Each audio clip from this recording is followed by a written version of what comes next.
Good evening, everybody. I'm absolutely in awe of you guys. Who really wants to talk about despair and depression? Yet you've come out. We're absolutely thrilled that the Bible talks very realistically about every element of human experience, and it will put a spin on that some would say are alternative, others would just say is almost otherworldly. And we want to simply be able to present that to you in a way that hopefully will connect a little bit with your story. I realise that many people in this room will have some sort of encounter with an unwanted emotional state that is often known as depression. It has tendencies towards despair. And one of the things that, as I've spoken and worked with a lot of people who face depression, I've come to be aware is that nobody ever asks for that emotion. Joy, yes. Exhilaration, yes. Thrill, happiness, but nobody puts depression there on there. Do you know, I really feel like I need to experience that before I die. And usually when it comes as a total surprise. It's very difficult to make sense of. We ask questions like, why me, and why is it there? And one of the things that's helpful as we begin to explore that is just to be able to hear a story about that. Now, I realise that whenever you use that word depression, that's a very personal thing for you. And for Jane, she has her personal experience of that, which may well be different to one that's brushed your life, either with a loved one or something that you've had to face, either on an occasion or seasonally in your own life. So I'm going to try and speak and talk about this as respectfully as I can, realising that these are things that are very precious and very close to who we are and what we've expected out of life. So Jane and I, we've been married for, is it nearly 24 years? Yeah. And I'm going to ask Jane a little bit about her experiences that sort of came on her as a total shock round about, and maybe it's not a shock to you, but round about 5 or 6 weeks after we got married. Okay, so tell us a little bit about what you were like as a teenager, what sort of things excited you, what sort of things you wanted to be involved in, what sort of things you did. Well, all my family were quite like a high achieving sort of family. I went to a good school, got really good grades, was really sort of keen to be involved in every possible aspect of life that I could be, and generally did quite well at most of the things that I did. And that was something that didn't just happen, you were very applied to that, weren't you?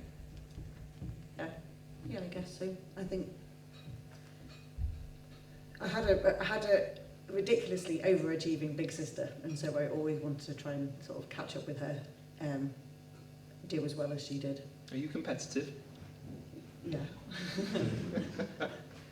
Just a little bit. Yeah. And you went off, you'd originally thought about possibly going to Oxford, Cambridge. You'd sort of been provisionally offered a place, and then things didn't quite go well at so at the end of A-levels. How did that feel for you? I think that was just because my sister got in and she did go to Cambridge, and then I didn't. So I sort of felt a little bit like not as good as her. Even though I did just as well in my exams and stuff and everything as her, but I just always felt like I was comparing myself. Yeah. And of course you came from a loving home though, your mum and dad, they provided for you in loads of ways, and also as part of that, they shared something of their hope in Jesus Christ with you. And tell us a little bit about how you came to a point where you decided to ask Jesus Christ to be a part of your life. Okay, so because my parents were Christians and I was taken along to church every Sunday, I just grew up knowing all the stories. I grew up just believing that there was a God, because that was how I'd been brought up, and so that was just always in everything that we thought about. And I think it was when I was 6 that I was in church one time and somebody was preaching, and I think I realised at that point that I was never going to be good enough. for God, and so I needed Jesus. And so, you know, there wasn't a whole lot you could understand when you're 6, but I understood enough to know that I needed Jesus to be my saviour. As I got older, that obviously I added to that in terms of the stuff that I learned about God, ways that I got to know him. But I think a lot of the way my faith was lived out was by trying to do the right thing. So I was really sure that I couldn't get to heaven without Jesus, that I couldn't be good enough for God without Jesus, and I needed him for my salvation. But I think I just took on without realising that that's what I was taking on. The idea that yes, Jesus is enough to get me to heaven, but in terms of actually pleasing God now, that's down to me. And so, yeah, if he's going to be pleased with me, then I had to work really hard. I had to do the best I could. I had to, you know, just be loving to other people, and I think was under a whole lot of pressure of my own making because of that. I don't think that's what my parents ever taught me. You know, they certainly taught us about grace, which is, for those of you who don't know, grace is when the Lord offers you something that you don't deserve. And so I think I knew that my place in heaven was something that I didn't deserve, that the Lord offered me, but I still had to, I don't know, just work really hard to please him in the short term. And that's something of a disconnect that probably put you under quite a lot of pressure. Were you conscious of that pressure at the time? Yeah, I was conscious of it because I was always aware of the fact that I wasn't quite as good as the person I wanted to be, and I wasn't as good as the person I pretended to be as well. So what I was really like in my heart was not necessarily the same as the what came out of my mouth and what came out of my actions. Did that exhaust you in any way?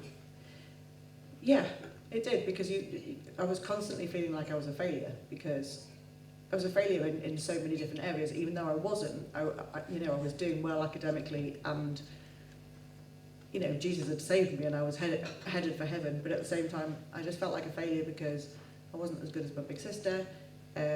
I wasn't as good as what I thought other Christian families looked like they were like. You know, it looked like they never got anything wrong. That sounds like a recipe for emotional pressure. Yeah, but I don't think I realised that it was at that point.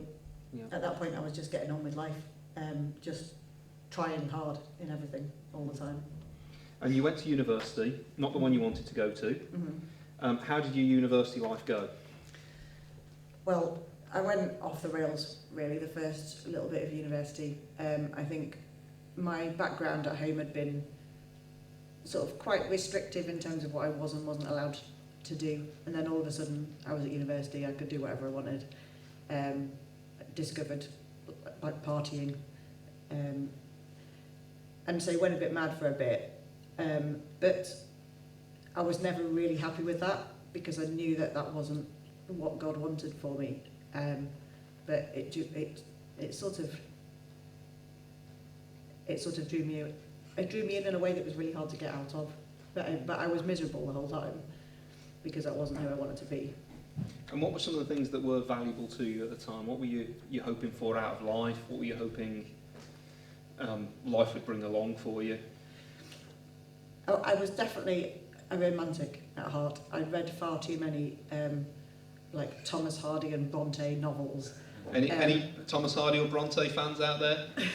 Yeah, you hopeless romantics. That's going to get you into all kinds of trouble. Largely because we didn't have a telly and I wasn't allowed to watch telly, so therefore I read every book I could get my hand on instead. And the Penguin classics, you could get them for £1 at the time, so I'd buy, you know, a few every week and just read my way through all of those. But that meant that I just swallowed the idea of happiness means that you find this wonderful partner and you get married and then everything is great. Would you say that was a hope of yours? Yeah, I think, yeah. So I'd sometimes look at my parents and I'd see that they weren't always happy, but then I just assumed, oh, that was just them, and actually it would be fine. You'd make it work. We'd make it work, yeah. And did you find this perfect partner? Well, what happened was, I found somebody who wasn't perfect, who wasn't a Christian, and was going out with him for a while, but all the time feeling like this wasn't really what was best for me, because our lives were headed in different directions. I wanted to live for the Lord, and he didn't. So it was never really going to work. But I was too scared to get out of the relationship because I felt dependent on him. I just thought that having somebody who loved me was the be-all and end-all. And so I couldn't bear the thought of being without him. So for ages I wanted to finish it, but didn't feel like I could. Eventually I did. And then very soon after that, as in like a matter of weeks, I noticed this one. And he was a Christian. And it looked like he might have me, so I thought that would do. Basically, anything that moved, occasionally went to church and wore trousers would do. Pretty much, yeah. And was this going to deliver your fairy tale, romantic, ideal life, finding somebody to love you, and then a lot of those insecurities would pass away? I think because I'd sort my life had been a bit of a mess, and I'd kind of like, just that first year at university, just going mad, not working as hard as I could be, throwing blessings away, really. And so, sort of putting that aside and turning round to say to the Lord, yeah, I want to come back to you, and I want somebody who is going to help me to do that. And I thought Steve was. So I think because I thought that other relationship was so wrong for me, and this one looked like it was going to be so right, therefore it would be great. And would you say you put a bit of hope in that? Yeah, definitely. Yeah. And then you're coming into your third year. We got engaged whilst at university, and we actually got married on the very last day of university. And we have the wedding photos to prove it, with all these people who are just coming out of student life and haven't got a clue how to dress for a wedding. And you look back, it's absolutely hilarious. But in the run-up to that, you've got your final year project, you've got the prospect of getting married, you've got the prospect of moving house and learning to live with somebody. So like just those few months then, when I had to come back to the Lord, I then just wanted to throw my life into serving him. And so I'd spend sort of like all my evenings, meeting up with first year students who were Christians who needed some support, or things like that. So and the course I was doing was very demanding in the third year. So I'd be up at the crack of dawn, I'd be off into university, I'd be in my lab for 8 hours, and then I'd come home, and then I'd be doing all the Christian Union work, sort of like talking to other people and supporting them. And then by about sort of 11 o'clock at night, then it's like, okay, now I need to actually do some uni work. So then I'd start doing that. So I just never slept. And thought I was doing great because it looked like I was doing all the right things. But I think obviously I was digging a pit for myself. And then we got married, and we moved in together. How did that go the first couple of weeks? Not great. How would you describe honeymoon? Was it in a Thomas Hardy novel? No. We started arguing just before we got married, and then basically didn't stop arguing for the next 5 or 6 years, probably. Yeah, that's right. She said 5 or 6 years, not 5 or 6 days. Yeah. We had a really awful time of it. I think we'd argue over absolutely everything, but whenever we argued about it, always came down to the same thing. So we argue about the way we argue. And I was needy and emotional, and you were an arrogant upstart who thought you knew everything. So Bit of a toxic combination, that one, wasn't it? Yeah.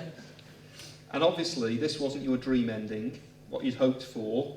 You've worked hard, you've applied yourself, you're also emotionally exhausted, circumstantially exhausted. It looked like we'd made a big mistake, but there was no way out of it because we'd made the vow.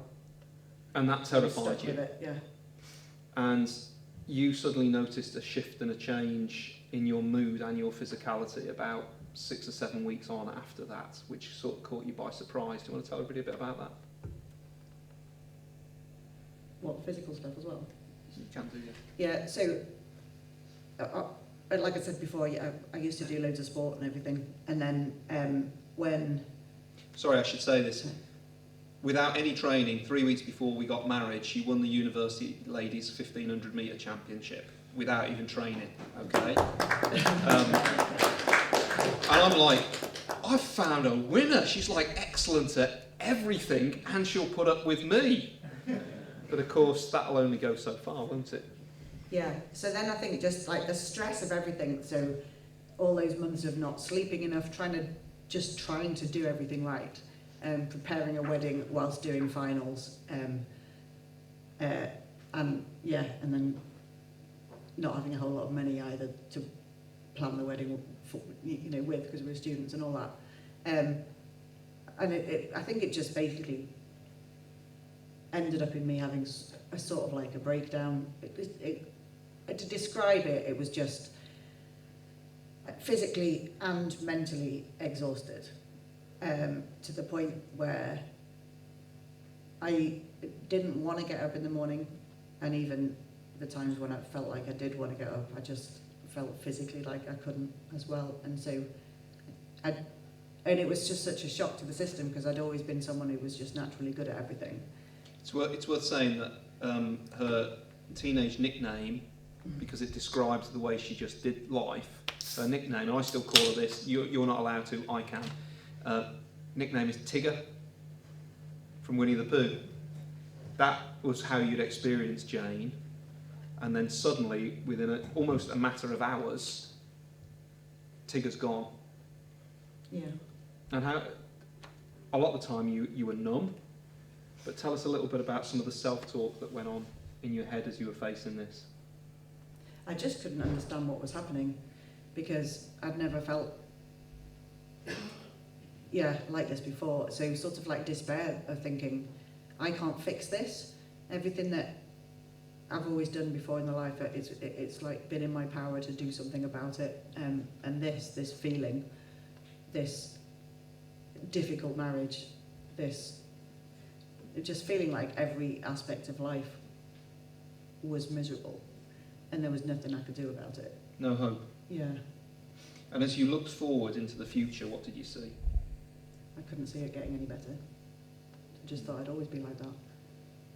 So when it came to things like responsibilities, work, we'd started volunteering in youth and children's stuff.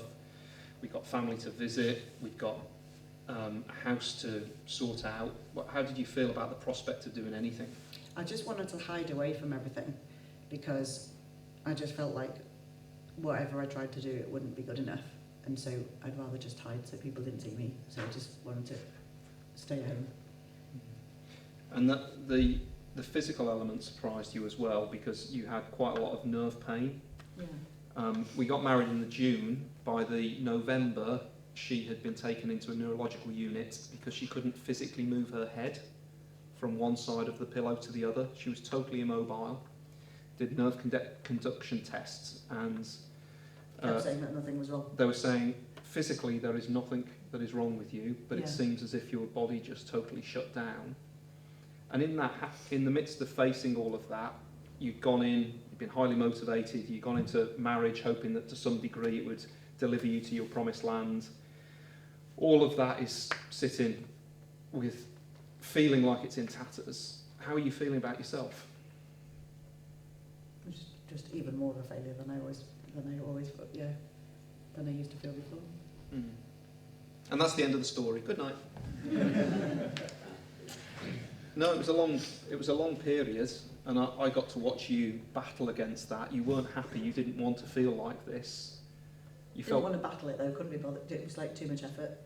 Tell us a bit more about I that. just wanted to give in to it, because it just felt like every effort that I put in would reap such small rewards. It was hardly worth the effort. It's like getting up and climbing Mount Everest every day. Why Yeah, bother? just to go to church on a Sunday, when knowing that I'd sit there and I'd be so miserable that I wouldn't take a word in.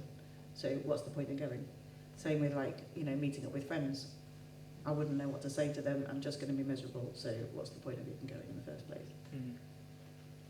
And so suddenly your life is feeling and looking very different to what you thought it would 12 months earlier, even 6 months earlier. Yeah. You're obviously not there now. What were some of the things that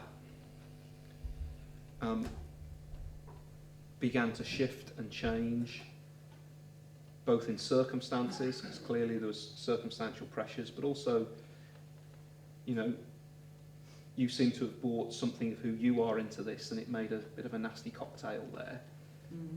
Tell us a little bit about that. We used to, like the church that we went to when we were first married, was a church called Bridge Chapel up in Liverpool, and the pastor Bill Bygroves, who used to speak, he was really big on grace. And I remember when I first started going to his church, it used to make me angry because I felt like he was saying that you didn't have to be godly, you didn't have to be pure, you didn't have to be holy, you didn't have to be a good person. That's how kind of how I heard what he was saying, and it's like, it's okay because the Lord will forgive you anyway.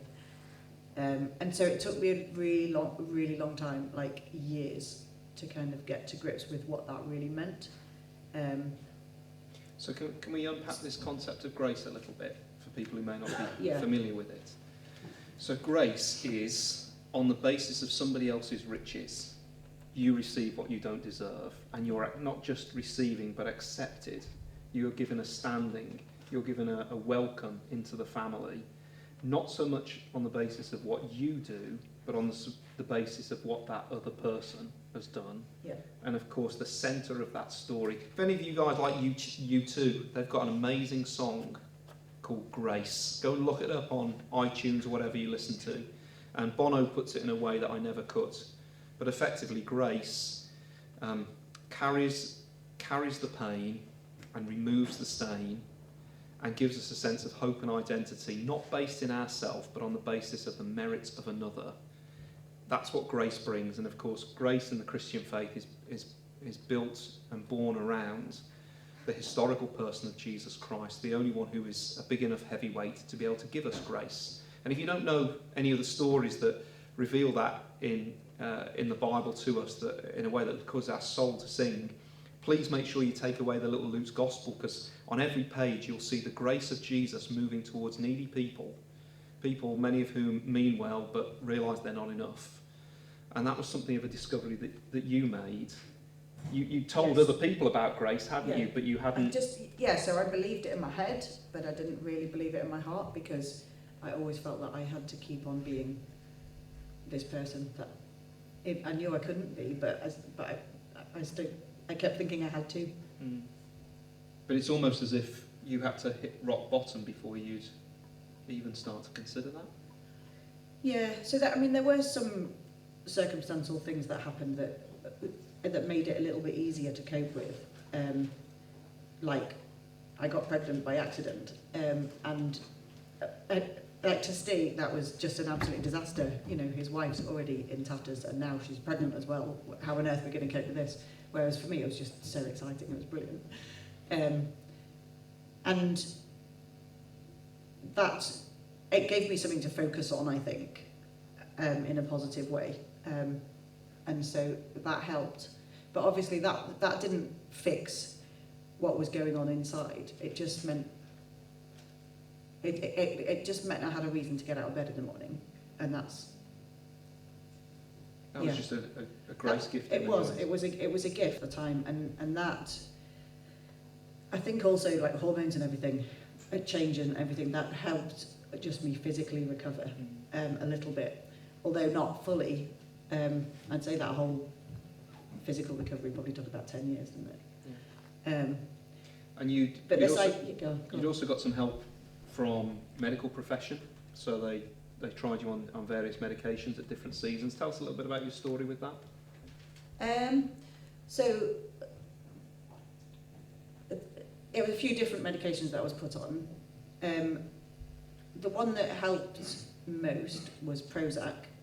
And what that did, it didn't fix any of what was going on inside. So it didn't help with, just the emotional, the blackness, the sense of failure. It didn't deal with any of that, but what it did do is it kind of puts you on a slightly more emotional even keel. So rather than, you know, having sort of like mood swings like this up and down each day, what the Prozac did for me was made me a bit more like this, which meant then it's easier then to talk about what's really going on. So I think the work was done in me through talking it through with other Christians over many years, rather than the medication. But yeah, if the medication just sort of like helps you to be stable enough to be able to do that, if you see what I mean. And you've carried on benefiting from that seasonally through life. And obviously sometimes there are things that have come in that have been pretty difficult, really. So nearly six years ago, you had a life-altering cycling accident. Yeah. And you probably can't tell us right now, but Jane hasn't got her own shoulder. She's had to have it reconstructed, and she's left with very limited shoulder function, permanent pain. How did you face that unwanted situation, difficulty, differently to, say, the version of you 15 years before that? Well, interestingly, before that happened, I'd just been going through a phase of just being dissatisfied with where we were in life at that point. Just being... Anybody ever been there? I've always been no, I haven't. Like, I used to be a glass half full person until I married him, and then I became a glass half empty person. And and I think... Sorry, what was I saying? Oh, yeah. And I'd realised that I was just being negative about lots of things in life, which were actually good things. You know, I had some great kids. We had by this point we were getting on, you know, pretty well. You know, lots of good things. Pretty in life, well. but I was... We're head over heels. It just Thomas Hardy just took 10 years longer than you thought. 15. Okay, yeah, fair enough. Yeah, and so there'd been a few times that I'd prayed and I'd asked the Lord to teach me to be content. And I really didn't expect it to happen the way that it did. But yeah, having it like a really bad accident and then spending months not being able to move at all. I had to sleep sitting up downstairs because I just couldn't bear any movement at all for months and months. And then through all that period of time, I started to see good things in my life that had been there all along, but I'd not noticed them before. So like how much our church family loved us and cared for us. What a family our church was. I'd only ever been able to see all the negative things. And I don't really know quite why God used that experience to show me that the way he did. But it really did show me a different way of looking at life. To appreciate small things, to be grateful for the gifts that you're given both now and in eternity. And I'm just aware that you're speaking there with a very personal language about a living God who is present and is involved in our lives. And you know, perhaps for some people here, that almost sounds a little bit fanciful or a strange interpretation, but you seem to be pretty confident. Tell us a little bit about the grounds of your confidence there. I'm 100% certain that it's true, that there is a God, that he made me, that he made everything in this world. He made us for a purpose, which is to enjoy his creation and to enjoy him. And we mess that up in so many ways. And so he actually then sent Jesus for us. To fix what we've broken, and take the punishment on him instead of us. And I really believe that. And over my life, you know, the last sort of 39 years since I was 6, and I first had that knowledge of what God had done, it's just been a growing and deepening relationship with the Lord, where I'll talk to him about anything that goes on in my life. And if somebody else was like, well, how can you be so sure? How can you be so confident? I mean, obviously we're giving out these gospels, which are a love letter from Christians believe, from the living God to us about his son, the Lord Jesus. Is this simply, obviously you've spoken passionately there, you've told something of the big picture of the Bible story. If there was somebody who wanted to better evaluate that for themselves and say, hold on, is this just pie in the sky when you die? Is this real? Is this just fanciful thinking? How would you suggest to them that they went about making an evaluation and looking into the credibility of this themselves? There's all sorts of things that you can do. So that, I mean, if you've got questions as to whether Jesus was who he said he was, there's actually so much evidence if you look into history, not just into the Bible, but you know, other historians who were around at the time, just to show that it's true. But also just experientially, as you read about Jesus, and as you learn more about him, it changes you. You know, I believe that the Bible is God's word. It's living and active, and as you read it, it's the Lord speaking directly to your soul. And I know that to be true. I know that like millions of times through my life when, you know, there's been something that I've been facing, you know, and I've turned to God's word, and the answer's just like, it's hit me straight in the face. And it's just like, there's too many occasions like that for it to have been a coincidence. So I think all those things adding up over time then gets to the point where I go looking for that, because I believe that that's what's going to happen. I believe that there is an answer to everything that I'm facing. Can I ask you just one more question then, just before we wrap up this part of the evening? Some people will be sitting here and they'll have loved ones, people who they really care about, who are facing a season or perhaps maybe long-term period of despair and depression. They'll probably be feeling powerless because they just want to love on that loved one. What would you say to them?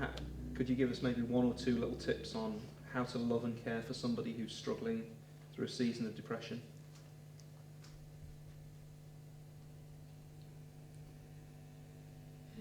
I think some of the people who helped the most were people who didn't ask anything of me, but just served.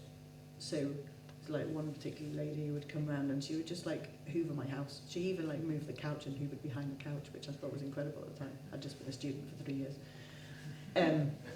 And yeah, it were little things like that. So she was there for me to talk to when I felt I wanted to talk, but she never kind of forced me to talk. That was almost grace in action, really, wasn't it? Yeah. So that, it was always more helpful when people didn't ask me what was wrong, because I didn't know what was wrong. So I'd just feel even more of a failure for not being able to explain it. So someone, you know, I think, yeah, sometimes people just would come and just be with us and just sit and watch a film with me or something, but without asking what was wrong, because I couldn't answer that. Yeah, that's really helpful. Well, listen, we've worked you hard. Thank you ever so much for your honesty on that. We're going to invite Simon up to tell us what we're going to do next.